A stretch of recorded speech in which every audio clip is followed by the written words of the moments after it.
MAN ही होगी ना।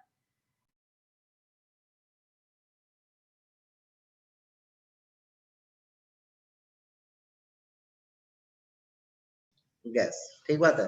यदि आपसे कोई बोले कि इनका क्लासिफिकेशन किस बेसिस पे हुआ है, तो आपका आंसर क्या रहेगा कि there is one basis intramolecular force और इंट्रामोलिकुलर डिस्टेंस, राइट। क्योंकि सॉलिड में क्या होता है, इंट्रामोलिकुलर डिस्टेंस कम होता है, फोर्स ज्यादा होता है ना।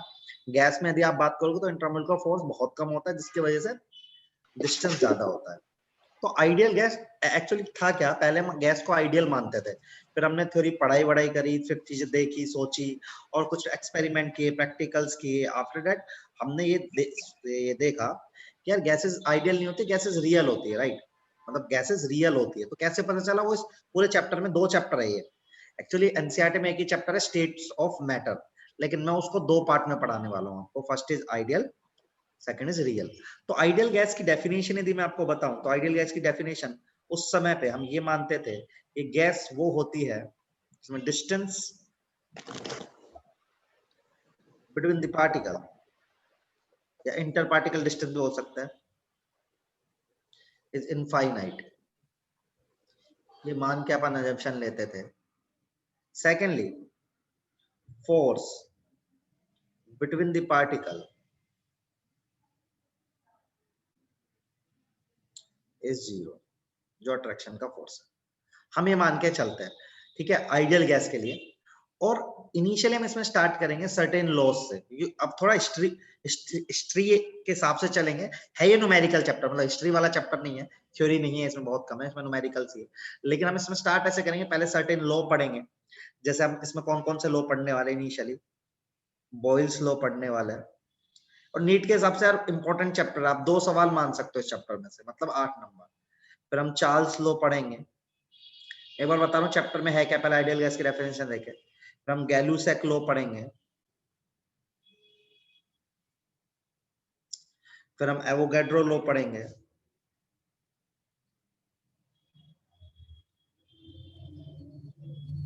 फिर हमारे 2 कोर्स में अलग से 2 लॉ और है, वही पढ़ेंगे। इसमें से Dalton's law of partial pressure पढ़ेंगे।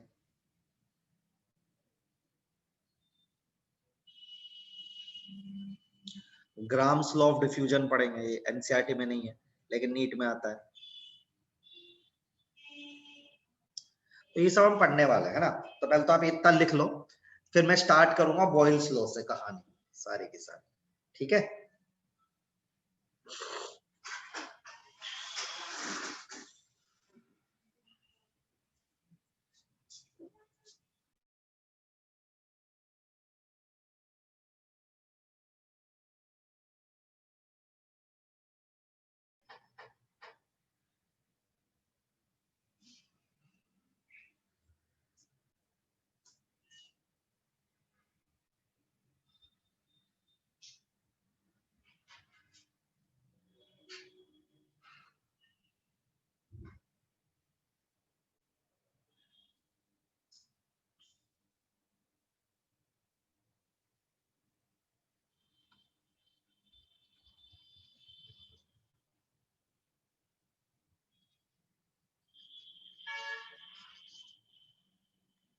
इतना लिखा?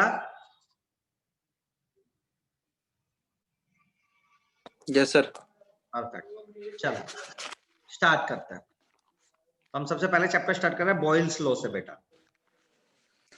Boyle's law. सबसे पहले स्टेटमेंट लिख रहा हूं, फिर समझा रहा हूं।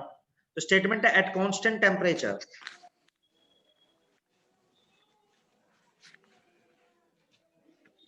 कलर से लिख रहा हूं थोड़ा सा, for fix amount of gas, मतलब मोल कांस्टेंट है for the fix amount of gas at constant temperature, at constant temperature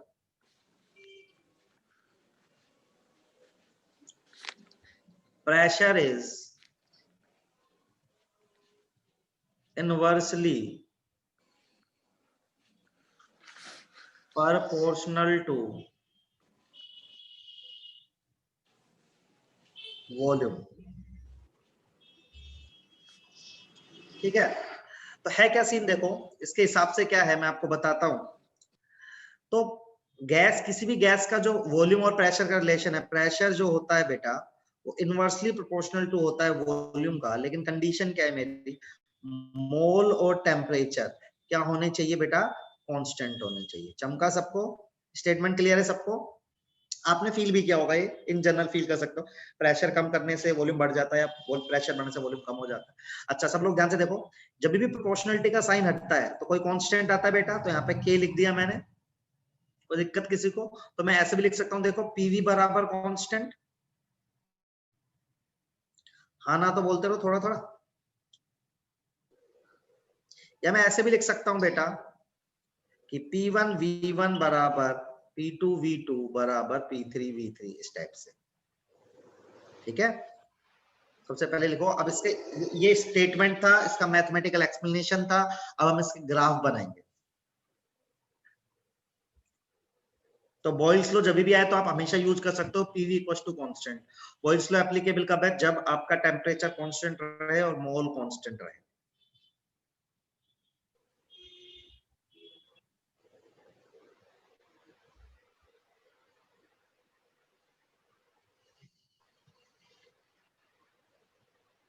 लिख लिया सर। हाँ जी, सबका हो गया?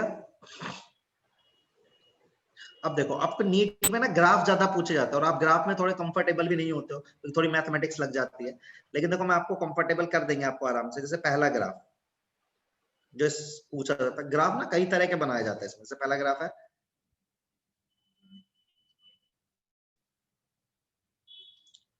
P और V में, तो P और V का आप जो y एक्सिस और x एक्सिस पर लिखा होता है ना, उसका रिलेशन देखो, तो P से V का रिलेशन है इनवर्स का।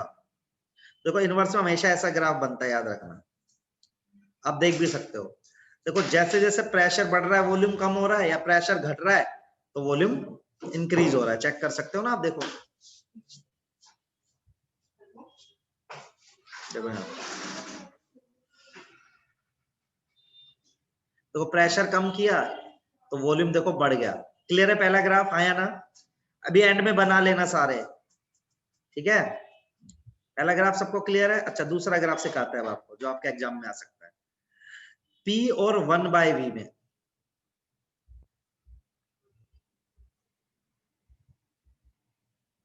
P और V का, P और 1/V का रिलेशन कैसा है?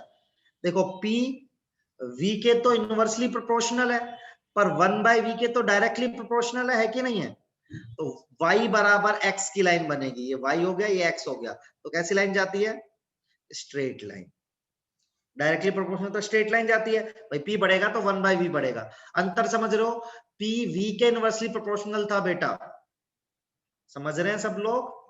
P V के इनवर्सली प्रोपोर्शनल था, पर 1/V के तो डायरेक्टली प्रोपोर्शनल है। अच्छा तीसरा ग्राफ जो आपसे एग्जाम में पूछा जा सकता है, इधर PV लिख दूं मैं, इधर कुछ भी लिख दूं, P लिख दूं, कुछ भी लिख दो इधर, कैसा ग्राफ बनेगा? PV बराबर क्या होता है? कांस्टेंट। y बराबर कांस्टेंट की लाइन पता है सबको? y बराबर 3 की लाइन कैसे बनेगी? Parallel to x axis. अरे बोलो भाई, इतना आता है सबको? जैसे y बराबर 3 की लाइन बनानी है तो ऐसे ही तो बनाओगे, y बराबर 3 की लाइन बनानी है तो y 3 लेके खींच दोगे। बोलो हाँ या ना, बोलो यार सब लोग। Yes sir. तीनों ग्राफ क्लियर है? तीनों ग्राफ जी क्लियर है? तो सर। तीनों ग्राफ ड्रॉ करेंगे आप अपने नोटबुक में। बेटा ग्राफ के क्वेश्चन आएगा नीट में, यदि दिक्कत हो तो पूछ लेना, मैं पहले बता रहा हूँ।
हो गया सर, बना लिया। ओके चलो अब एक ग्राफ और।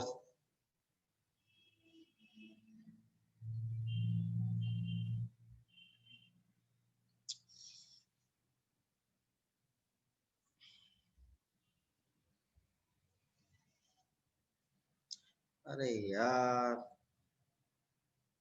स्ट्रेट लाइन से भी स्ट्रेट लाइन नहीं खींच रही है, समझ रहे हो?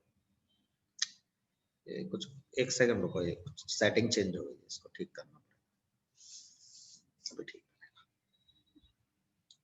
ठीक है। तो देखो यार, अब एक कर्व होता है, इस कर्व को, इसको, ये क्वेश्चन बहुत इंपॉर्टेंट है जो मैं आप बता रहा हूँ। यहाँ पे P लिख लो, ठीक है, यहाँ V है। मान लो एक कर्व में बहुत सारे कर्व बनो, जैसे एक कर्व ये है, एक कर्व ये है, एक कर्व ये है। तो T1 टेम्परेचर है, यहाँ पे T2 टेम्परेचर है, यहाँ पे T3 टेम्परेचर है। तो जब एक साथ कई कर्व बनाऊंगा ना, जिस हर कर्व के अलॉन्ग टेम्परेचर कांस्टेंट है, इनको बोलते हैं आइसोथर्म्स। क्या बोलते हैं अपन? आइसोथर्म्स। आइसोथर्म मतलब, आइसोथर्मल मतलब होता है केमिस्ट्री में टेम्परेचर कांस्टेंट होना। तो आपको तीन ग्राफ दे देगा, ये तीनों के तीनों आपस में आइसोथर्म्स है। मतलब हर ग्राफ, मतलब पहले ग्राफ के अलॉन्ग T1 कांस्टेंट है, दूसरे ग्राफ के अलॉन्ग T2 कांस्टेंट है, तीसरे ग्राफ के अलॉन्ग T3 कांस्टेंट है।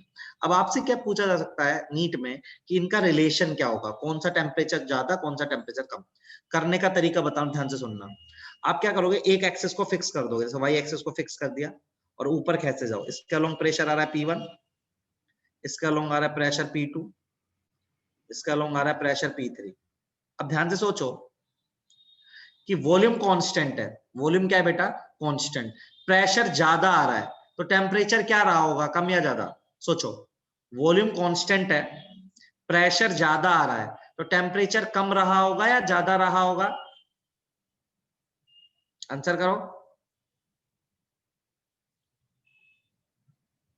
तो बोलो। यदि वॉल्यूम फिक्स है और प्रेशर बढ़ता जा रहा है, इसका मतलब क्या है? सर टेम्परेचर हाई हो जाएगा। बिल्कुल, तो वही बोल रहा हूं।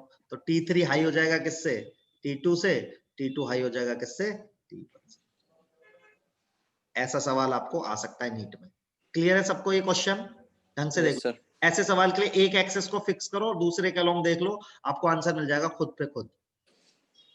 ठीक है, इसको भी लिखेंगे सब लोग।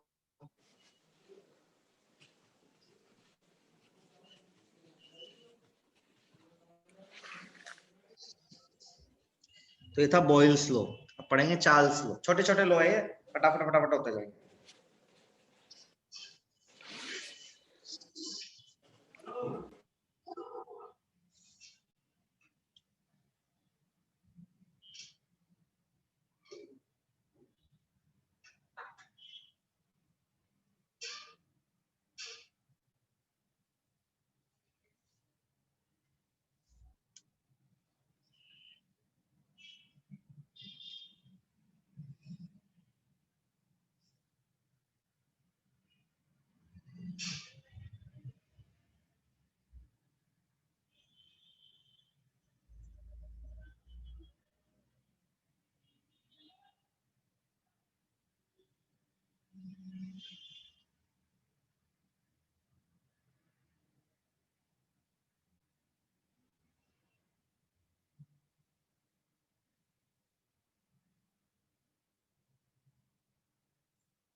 हो गया?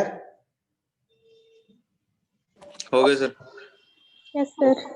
बढ़िया, चलिए अब पढ़ते हैं Charles law.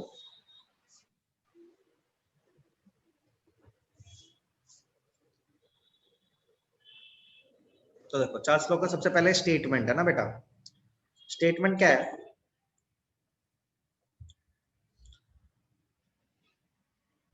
for the fixed amount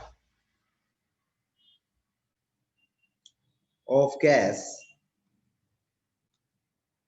at constant pressure, ठीक है, volume is directly proportional to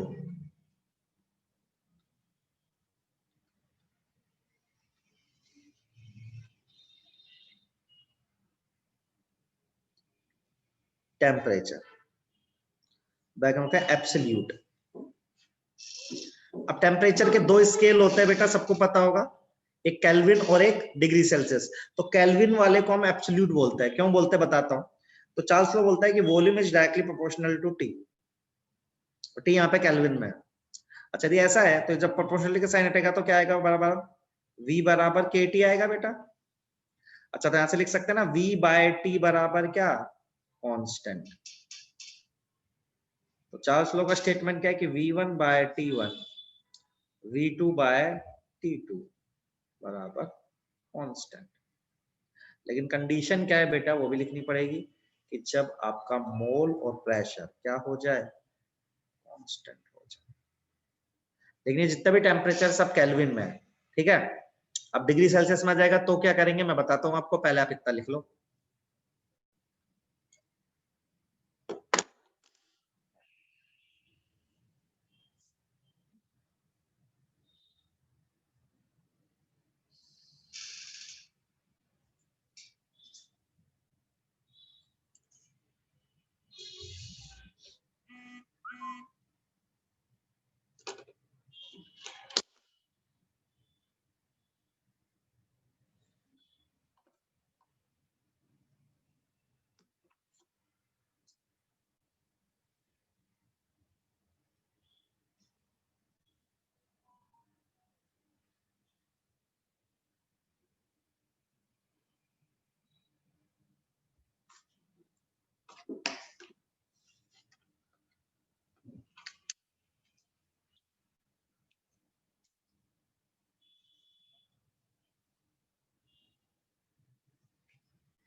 sir हो गया। ओके चलिए, तो बेटा आप देखेंगे ग्राफ, इसमें अपन किस किस तरह के ग्राफ बना सकते हैं। तो पहला ग्राफ अपन बनाना चाहते हैं V और T में, किसमें बनाना चाहते हैं बेटा, V और T। ये T केल्विन में है, तो कैसा बनेगा कोई बताएगा मुझे। Y बराबर X की लाइन बनेगी ना बेटा, डायरेक्टली प्रोपोर्शनल है, तो ऐसा बन जाएगा, कोई दिक्कत किसी को। अच्छा मान लो अब आपका टेम्परेचर ना बेटा केल्विन में आ जाए, तो V बराबर है ना, V बराबर के, और आपका टेम्परेचर है डिग्री सेल्सियस में, तो आप उसको केल्विन में बनाने के लिए कितना ऐड करोगे बताओ। हमें टेम्परेचर केल्विन में रखना है, तो 25 डिग्री आ गया, तो आप क्या करते हो 25 प्लस 273 करते हो कि नहीं करते हो। तो मैंने माना टी आ गया, तो टी में 273 ऐड करा तो केल्विन में आ गया वो, तो उसको कैसे लिख सकते हो, V बराबर के टी प्लस 273 के।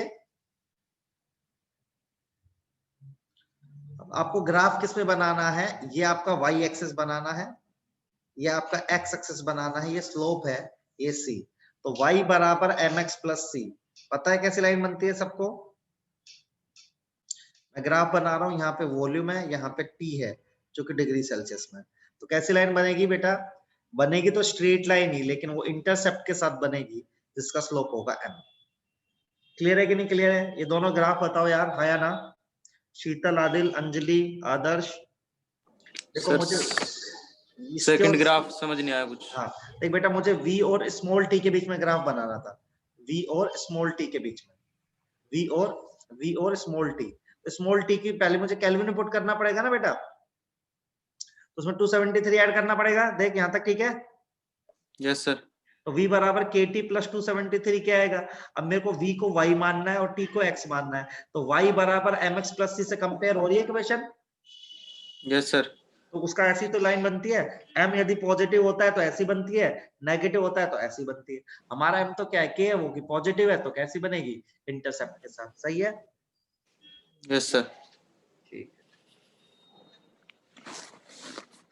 दोनों ग्राफ बनाइए दिनेश अनार, तो पूछिए यार।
हो गए सर।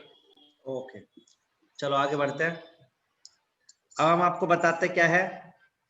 मान लो कि मुझे ग्राफ बनाना है मल्टीपल ग्राफ वाला, ठीक है? जैसे कैसे बताता हूं। मान लो आपके एक ही ग्राफ में ना एक से ज्यादा ग्राफ दे रखा है ऐसे, ठीक है? तो यहाँ पे है वॉल्यूम, यहाँ पे है टेम्परेचर। मान लो इसके अलोंग है P1 कांस्टेंट, इसके अलोंग P2, इसके अलोंग P3। समझे सब लोग? इनको बोलता है आइसोबार्स। यदि डिफरेंट डिफरेंट ग्राफ हम कह प्रेशर कांस्टेंट है, सबको आइसोबार बोलते हैं। सवाल क्या आएगा अगेन, आपसे वही पूछेगा बताओ P1 P2 में से कौन बड़ा है, तो एक को फिक्स कर दो। देखो इसको फिक्स करा, इसका लॉन्ग आ रहा है वॉल्यूम V1, आगे बढ़ा वॉल्यूम आ रहा है V2, फिर आया V3। तो देखो आप खुद सोचो कि आपका टेम्परेचर कांस्टेंट है और वॉल्यूम बढ़ रहा है, टेम्परेचर कांस्टेंट है वॉल्यूम बढ़ रहा है, तो प्रेशर कम हो रहा होगा या ज्यादा हो रहा होगा? सोचो। डिक्रीज। डिक्रीज हो रहा होगा। तो आपका P3 क्या होगा? सबसे छोटा, उसके बाद P2, उसके बाद P1। तो फिर से रिपीट कर रहा हूं, आपका टेम्परेचर कांस्टेंट है, वॉल्यूम इंक्रीज हो रहा है। तो वॉल्यूम इंक्रीज हो रहा होगा कब? जब आपका प्रेशर डिक्रीज हो रहा होगा, क्योंकि प्रेशर बढ़ाने से तो वॉल्यूम डिक्रीज होता है ना। तो वॉल्यूम बढ़ने का एकमात्र रीजन होगा कि आपका प्रेशर क्या हो रहा होगा, इंक्रीज हो रहा होगा। सही बात है? ये वाला ग्राफ आएगा बेटा, पहले बता रहा हूँ, कंफ्यूजन तो पूछ लो दोबारा तिबारा, जितनी बार भी पूछना पूछ लो, मैं समझा दूंगा। ठीक है, बना के देखो, समझ में आ रहा है क्या ये?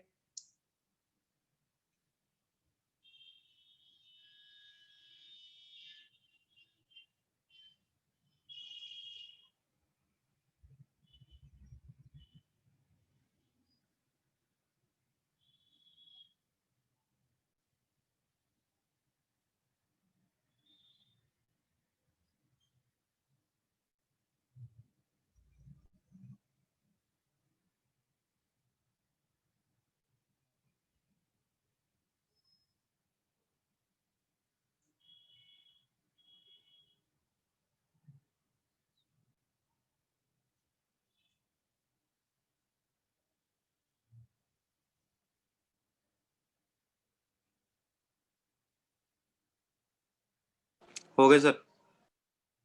ओके, सबको क्लियर है ना ये? आदिल, दिव्या बेटा तुम चले गए थे, तो चार्ल्स लो, ये ग्राफ समझ में आया क्या? नहीं तो अभी कोई बात नहीं, अभी गैल्यूसेक लो समझ लो, सिमिलर है क्योंकि सब लोग। ठीक है, चलो नेक्स्ट लो पढ़ते हैं अपन। नेक्स्ट लो इज गैल्यूसेक लो। इसका स्टेटमेंट लिख रहा हूं। For the fix amount of gas,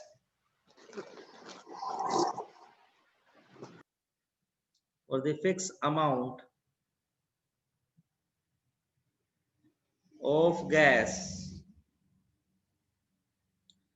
pressure, sorry, for the fixed amount of gas at constant volume,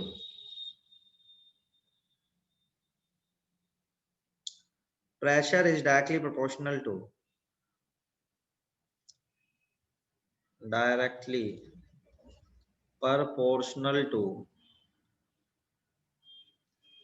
temperature। बहुत आसान ही है पूरा ये। तो इसका मतलब है कि pressure is directly proportional to temperature. Kelvin वाला ही टेम्परेचर चलेगा, लेकिन कब? जब मोल और वॉल्यूम क्या हो जाएंगे आपके कांस्टेंट बेटा। फिर आप लिख सकते हो P बराबर क्या लिख सकते हो, KT, मतलब कि P बाय T बराबर कांस्टेंट। और आप ये भी लिख सकते हो कि P1 by T1 equals to P2 by T2। It is like similar to Charles law, right. तो इसका भी ग्राफ बनाएंगे, पहले आप इतना लिख लीजिए।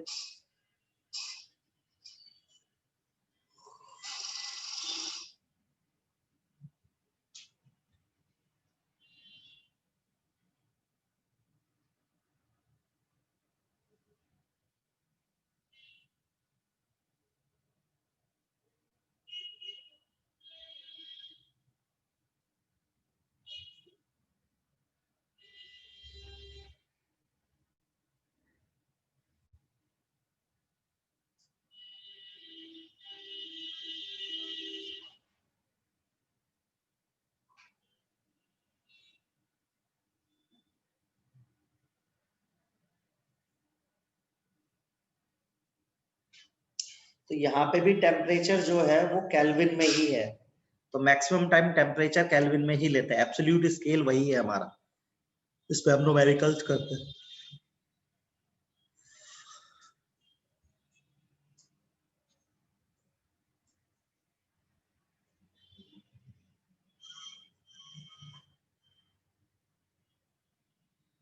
बढ़े आगे। Yes sir. तो देखो अब क्या करना बेटा, ग्राफ बनाना है। तो ग्राफ सेम ही रहेंगे, जैसे अपना P और T के बीच में ग्राफ बनाना है।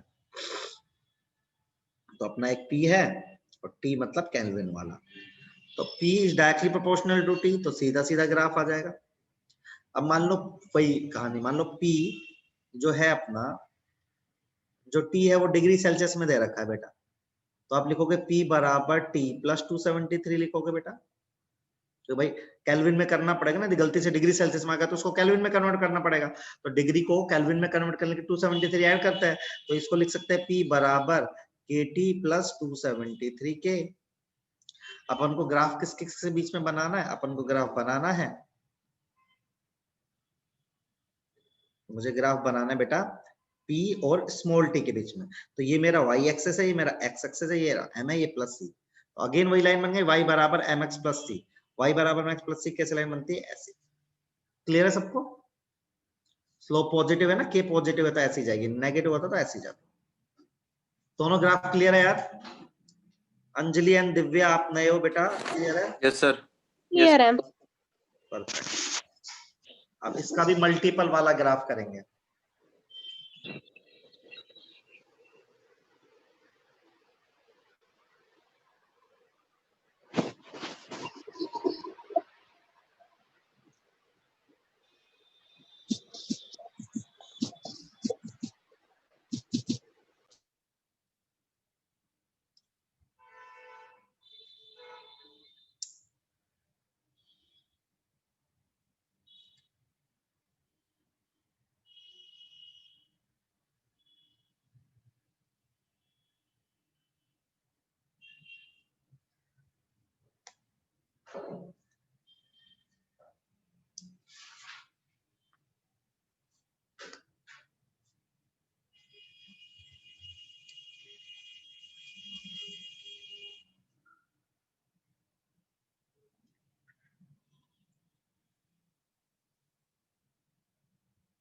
हो गए सर।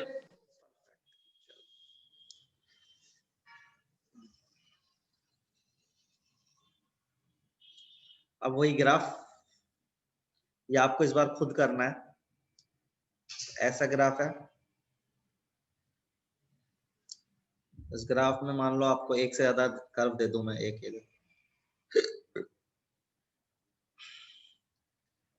तो मान लो इसका ये V1 है, ये V2 है, ये V3 है, ये P है, ये T है। बोलता है आइसोकोर। अब बताओगे कौन सा वॉल्यूम कम है कौन सा वॉल्यूम ज्यादा है, ये इस बार आपका टास्क है। हर बार मैं बता रहा हूं, इस बार आप बताओगे।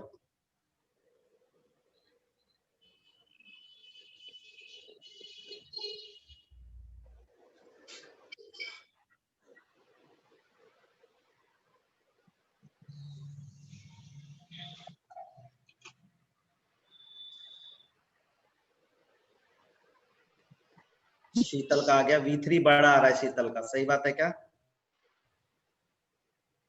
Yes sir. गलत बात नहीं है ये? फिर से सोचो, शीतल फिर से सोचो तुम भी।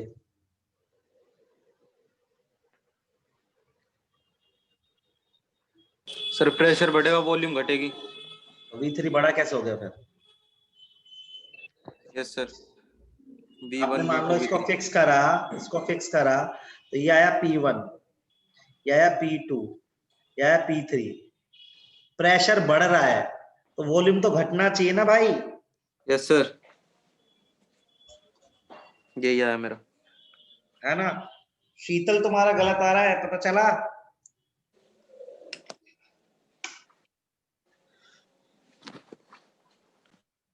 सबको ये क्लियर है कि यार ये वाला पूछ लो, नहीं क्लियर है तो यही आएगा, फिर आपका दिमाग खराब हो जाएगा नीट में बैठ के। तो मैं पहले से ही आपको बोल रहा हूं, मतलब ये आपको आना चाहिए एटलीस्ट, राइट? परफेक्ट यार। So now last is Avogadro's law.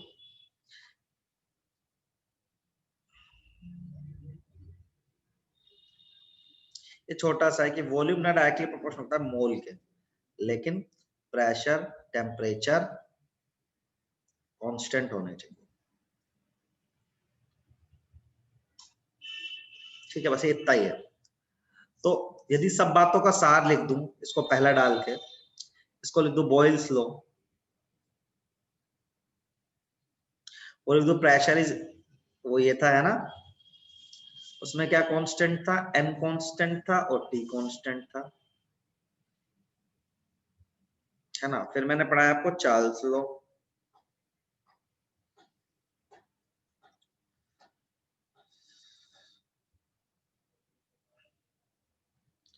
उसमें वॉल्यूम ही डायरेक्ट टेम्परेचर था, जब आपका मोल और प्रेशर कांस्टेंट था।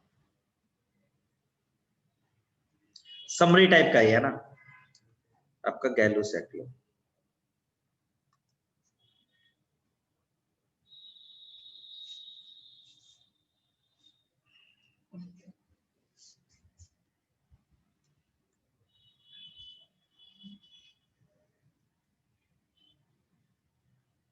ठीक है, तो एक तरह से समरी हो गई, इसको एक बार ही लिख लीजिए। अब थोड़े से सवाल करेंगे, ठीक है?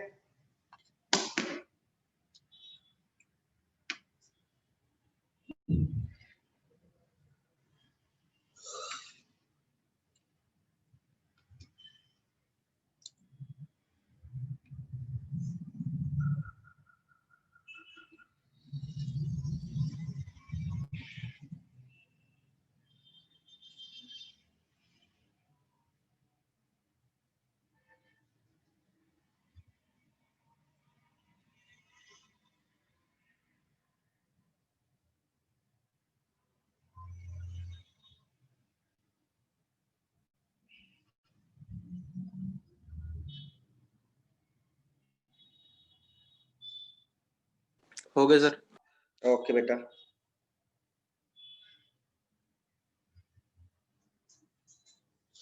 चलो तो क्वेश्चंस लेते हैं छोटे छोटे।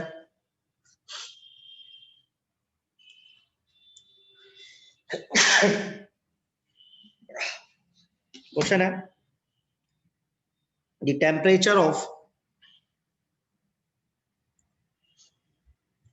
certain mass of gas is doubled, ठीक है, if the initially gas is at 1 atm then find the new pressure.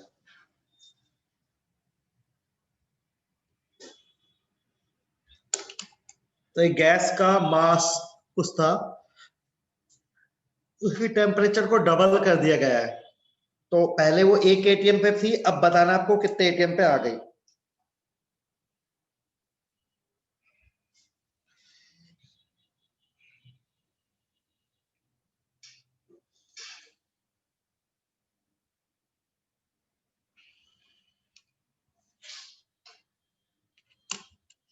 ये तो 1 सेकंड का सवाल है वैसे। सर 2 आंसर ही होएगा सर, 2 एटीएम। बिल्कुल सही बात।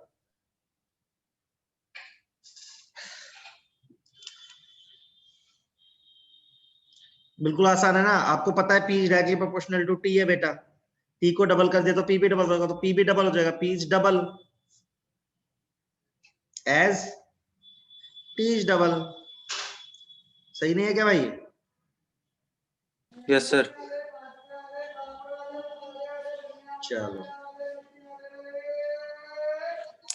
क्वेश्चन की लंबाई देख के डर गया था मैं।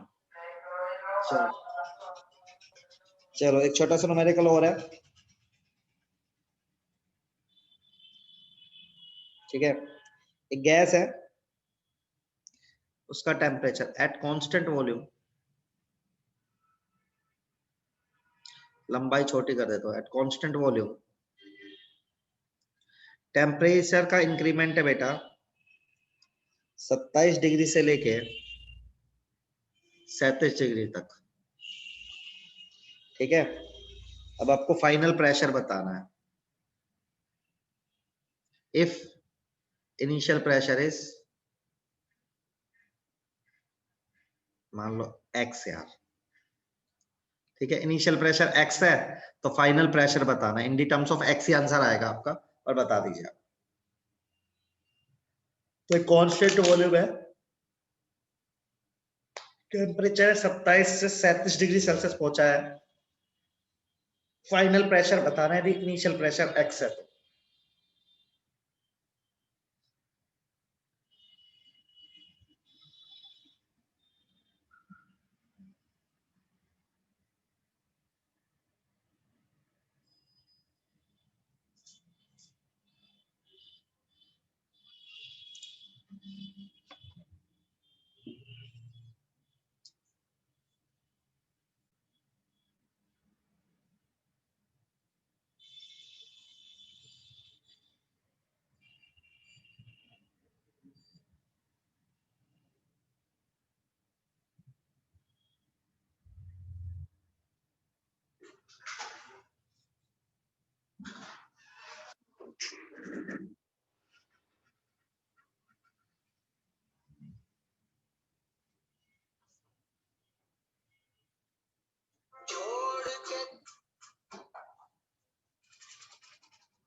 सैंतीस बटा 27। बेटा अंजलि, आपने क्या टेम्परेचर को केल्विन सेल्सियस में ही रख दिया, तो गलत बात है।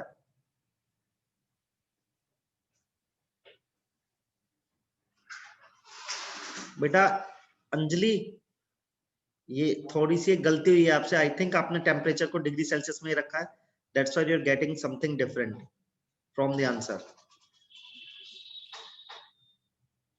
है ना।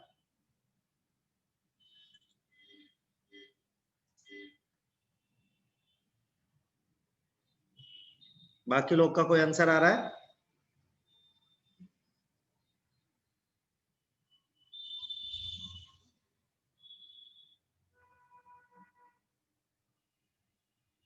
ये सर निकाल रहे हैं। हाँ जी, हाँ जी।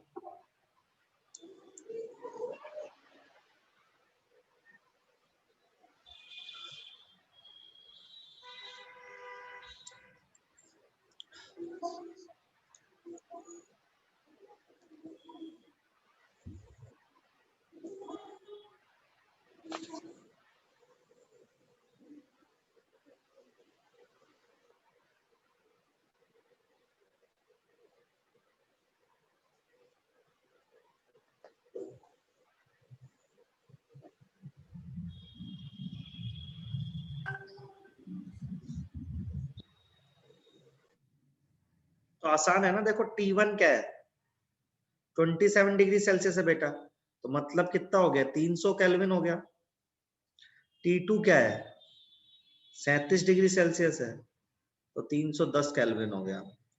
अब लगाओ P1 by T1 equals to P2 by T2। तो P1 is x, T1 is 300, T2 is निकालना, T2 इज 310। So P2 बराबर 31 बाय 30x आ रहा है मेरा आंसर। उल्टा हो गया। मेरा उल्टा हो गया, तुम्हारा उल्टा हुआ है, तुम्हारा गलत हुआ है ना बेटा। यस सर, मेरा गलत हो गया। सर वो केल्विन में चेंज करने के बाद यही है। तेरा हाँ सर यही है। यही लिखा था तूने, पर तूने 37/27 लिखा ना बेटा। केल्विन में चेंज नहीं किया हाँ, तो केल्विन में चेंज करना कंपलसरी होता है, यही बता रहा हूँ मैं, सर है के ना। यही है। हाँ तब आ गया, फिर तो एकदम सही है तेरा। वही मैंने तुझे बोला था, बाकी तेरा एकदम परफेक्ट है, बस तुमने एक छोटी सी मिस्टेक करी है।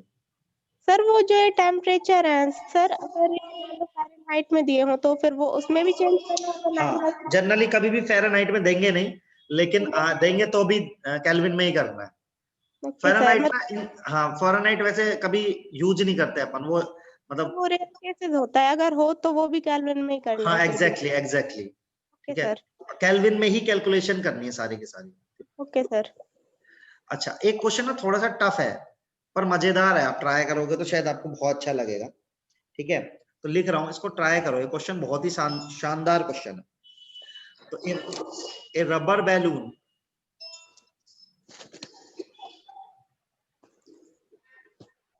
ठीक है कंटेन्स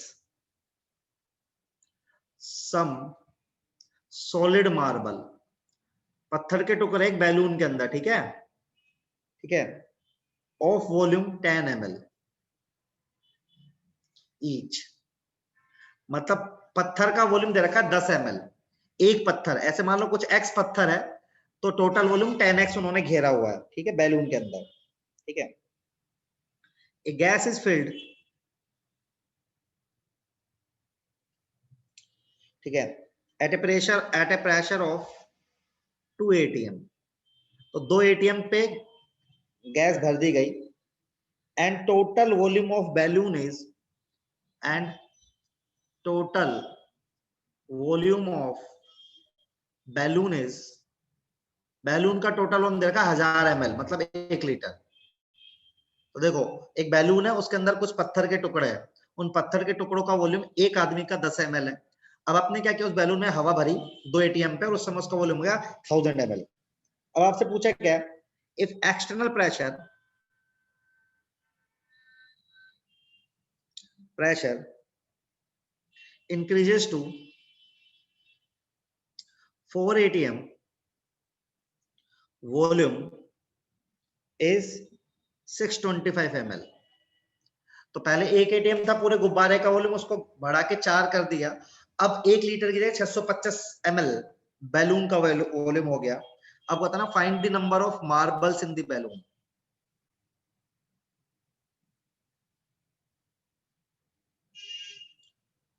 मार्बल्स इन बैलून, और कांस्टेंट टेम्परेचर है बेटा, ठीक है, कांस्टेंट टेम्परेचर है, तो बॉयल स्लो लगेगा, ये भी बता रहा हूं। अब आपको दिमाग लगाना है कैसे आप नंबर ऑफ बैलून्स निकालोगे, थोड़ा सोचो, ट्राई करो, टाइम लगेगा इस सवाल में, बट कोई बात नहीं, एक तो अच्छा सवाल करना भी चाहिए।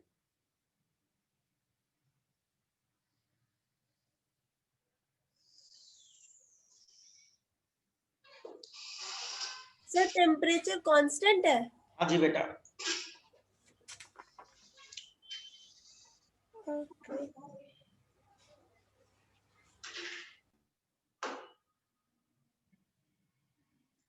सर ये एक्सटर्नल प्रेशर बढ़ाने की वजह से वॉल्यूम अंदर की घटी है बैलून की 625। हाँ टोटल बैलून, पूरे बैलून, मतलब मार्बल के समेत पूरे बैलून का वॉल्यूम है। सर 1000 से घटी है ना, फिर ये 625 हो गई। 1000 से 625 घटी है, बिल्कुल सही बात।